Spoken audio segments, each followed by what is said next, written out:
A simple pendulum is released from A as shown in figure.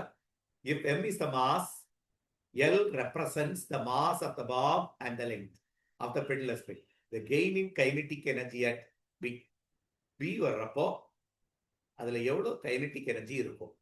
அப்ப இந்த இடத்துல இருக்கிறப்ப கைனடிக் எனர்ஜி இருக்கும், பொட்டன்ஷியல் எனர்ஜி இருக்கும். நம்ம gain in kinetic energy equal to loss of potential energy.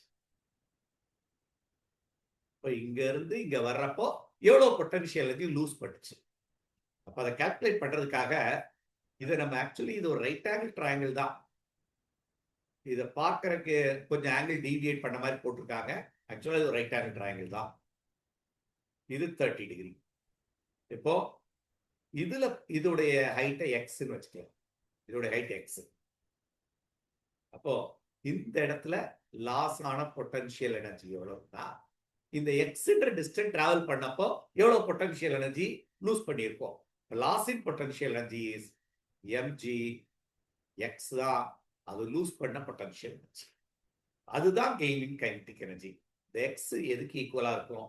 நம்ம cos theta எடு. Cos 30 will be equal to adjacent side by hypotenuse is L. அப்ப x இருக்க இடத்துல நம்ம என்ன போட்டுடலாம்? L cos 30. அப்போ M G L cos 30 is √3/2. அப்போ இதுதான் gain in kinetic energy.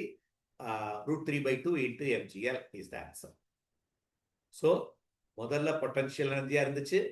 Some potential energy is loss. அதான் லாஸ் இன் பொட்டன்ஷியல் எனர்ஜி.